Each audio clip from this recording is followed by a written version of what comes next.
부동산 대책에 대해서 먼저 말씀드리겠습니다. 이재명 정부 출범 4개월 만에 벌써 네 번째 부동산 대책이 발표되었습니다. 문재인 정부 시절 국민들 기억을 잘 하실 것입니다. 5년간 28번의 부동산 대책이 있었는데 그 대책을 뛰어넘는 신기록 달성입니다. 노무현 정부, 문재인 정부 그리고 이재명 정부로 이어지는 좌파 정권 20년 부동산 정책 실패의 재탕이자 악순환의 재개봉이다 라고 규정할 수 있을 것 같습니다. 2005년 노무현 대통령은 하늘이 두 쪽 나도 부동산만은 잡겠다라고 호언장담했는데 노무현 정부 시절 5년 동안 서울 아파트 값이 공식 기준으로 57% 폭등했습니다. 문재인 대통령은 보다 강력한 부동산 대책을 끊임없이 내놓겠다라고 호언장담했습니다. 그러나 그 결과는 집값 폭등과 청년 세대의 참담한 좌절뿐이었습니다. 그런데 이재명 정권은 어제 서울 전 지역과 경기도 일원을 조정 대상 지역, 투기 과열 지구로 묶는 부동산 규제 대책을 발표했습니다. 특히 청년 1인 가구의 주요 거주 수단인 오피스텔의 LTV를 70%에서 40%로 하향함으로써 결국 청년 서민층만 희생양을 만드는 부동산 대책이었습니다. 시장을 이기겠다는 반시장적 수요 억제 대책은 일시적인 통증 완화를 위한 마취제나 환각제로서의 효과는 있을지 모르지만 결과적으로 잡겠다는 집값은 잡지 못하고 서민층과 청년층의 집을 가지겠다는 꿈만 부숴버리는 결과를 초래할 것입니다. 부동산 정책은 실거주 목적 1주택 실수요자가 그 정책의 중심이 되어야 합니다. 애석하게도 좌파 정권에서는 이 점을 잘 이해하지 못하는 것 같습니다. 그러한 몰 이해 때문에 결혼과 출산을 준비하는 평범한 청년 부부, 내 집 한 채의 꿈을 꾸는 서민들의 삶을 짓밟고 있습니다. 통계가 이를 증명하고 있습니다.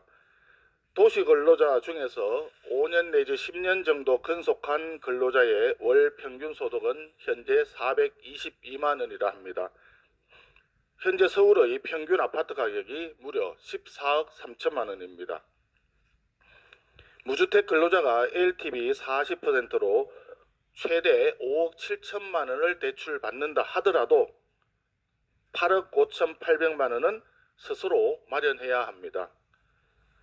취등록세 등 부대 비용을 포함하면 최소 9억 원의 현금이 있어야만이 서울의 아파트 한 채를 살 수 있다는 뜻입니다.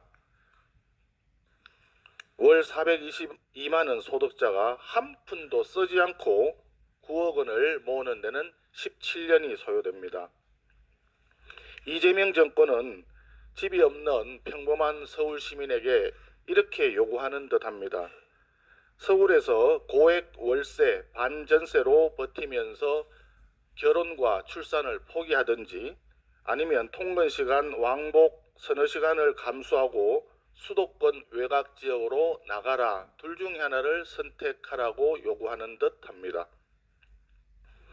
결과적으로 이재명 대통령은 서울의 무주택 서민들에게 서울 추방 명령을 내린 것이나 진배 없을 듯합니다. 이재명 정부에게 요청합니다. 실효성 있는 공급 확대 대책을 시급히 마련해 주십시오. 서울 도심지의 종상향 정책이 필수적으로 반영되어야 할 것입니다.